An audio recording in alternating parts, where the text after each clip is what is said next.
CCTV footage खंगाल रही है, लेकिन सवाल अब भी हम सुनते हैं। कितने दिन तक खंगाली जाएगी, कब मिलेगा इंसाफ, पता ही नहीं चल पा रहा है। कितने मिले सबूत, कितने दूर रह गए हैं। कानून के हाथ डॉक्टर बिटिया को कब मिलेगा इंसाफ। इनका केस डिटेल दिखाने से पहले अभी अभी एक दिल दहला देने वाली खबर सामने निकल कर आई है। कोलकाता रेप के मामले में एक और नया मोड़ ले लिया है और सामने देख हर इंसान की रूह कांप जाएगी। आपको बता दें कि जिस तरह से किस दरिंदे ने घटना को अंजाम दिया, वास्तव में यह घटना दिल दहला देने वाली है।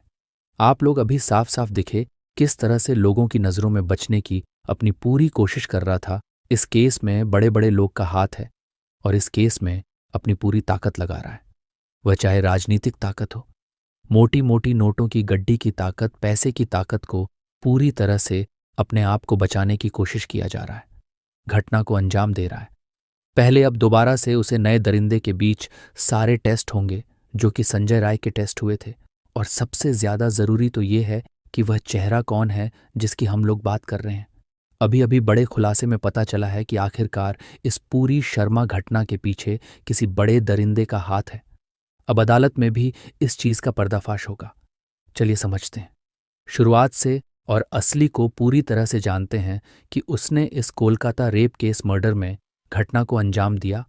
लेकिन उससे पहले एक छोटी सी रिक्वेस्ट है, लाइक करके चैनल को सब्सक्राइब कर लीजिएगा और कोलकाता की डॉक्टर के साथ इंसाफ के लिए सभी लोग ज्यादा से ज्यादा आवाज उठाएं।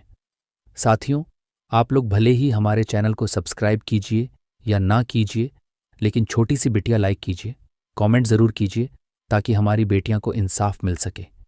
एक छोटा सा निवेदन है कि कमेंट बॉक्स में डॉक्टर बिटिया के इंसाफ के लिए सभी लोग लिख दीजिए कि डॉक्टर बिटिया के साथ जल्दी से जल्दी इंसाफ होना चाहिए। इंसाफ जल्द 2 कमेंट कर दीजिए, जल्दी से जल्दी इंसाफ होना चाहिए। नहीं तो अगर यह सुशांत सिंह राजपूत और आप जानते हैं कि इस केस में असली कातिल कौन है, वास्तव में कौन है, चलिए शुरुआत इस वीडियो को ध्यान से समझ लो। आपको बता दें कि कोलकाता रेप केस वाले मामले में अब एक और नया मोड़ ले लिया है और सामने आया। असली देख हर इंसान की रूह कांप जाएगी।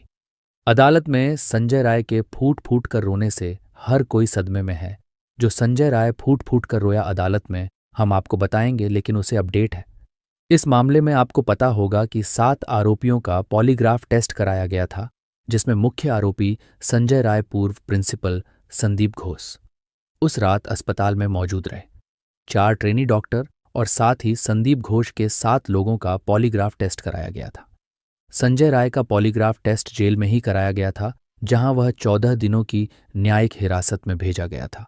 लेकिन अभी की बड़ी खबर है। उससे पहले आपको बता दें कि अदालत में हर कोई जब संजय रोहिणी फूट फूट कर कहा कि वह भी गुनाहगार नहीं है, वह बेकसूर है, निर्दोष है और इसीलिए चाहता है कि इस मामले में जो भी जांच सीबीआई को करानी हो वह कराएं ताकि असली आरोपी का सामने आ पाए। इस मामले में जो सही आरोपी है, असली आरोपी है, वह सामने आए।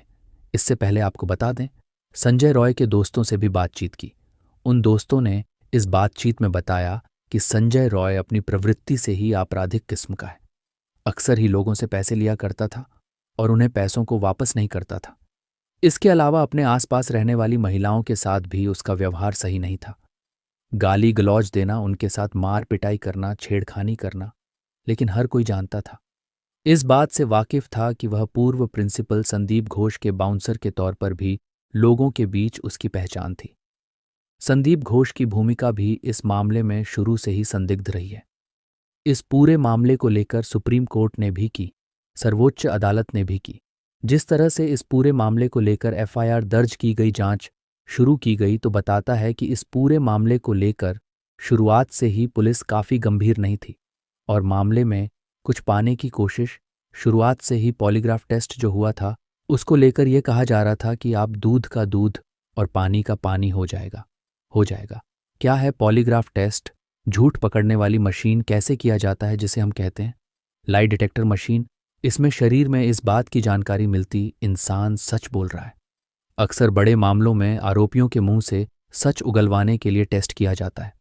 अब आरजी कर मेडिकल कॉलेज में जो ट्रेनिंग डॉक्टर के साथ साथ दरिंदगी हुई, उसी को लेकर जांच है। पहले तो पूरी उम्मीद पॉलीग्राफ टेस्ट बिक गई थी, लेकिन अब एक बार फिर कोलकाता देवराज जांच एजेंसी सीबीआई ठोस सबूतों के लिए हाथ पैर मार के दिख रही है। सीबीआई को अब कुल 7 लोगों को झूठ पकड़ने वाली मशीन के सामने बैठा रही है, क्लियर हो सके। इसमें भी आरोपी संजय रॉय का टेस्ट अगले दिन के लिए टाल दिया गया था। इस दिल दहला देने वाली घटना रुकने की नाम नहीं ले रहा डॉक्टर बिटिया। दीवारों और बंद दरवाजों के पीछे वह चीखती रही, रहम की भीख मांगती रही, आखिरी सांस तक लड़ती रही। डॉक्टर बिटिया को इंसाफ कब मिलेगी? इसका किसी के पास जवाब नहीं है। 8 और 9 अगस्त की उस रात क्या हुआ, कैसे हुआ, कुछ पता नहीं। क्या हुआ, कैसे हुआ, कब हुआ, क्यों हुआ, किसने किया, कौन कौन शामिल है? देश की सबसे बड़ी जांच agency control bureau of investigation CBI परत दर परत तलाश कर रही है।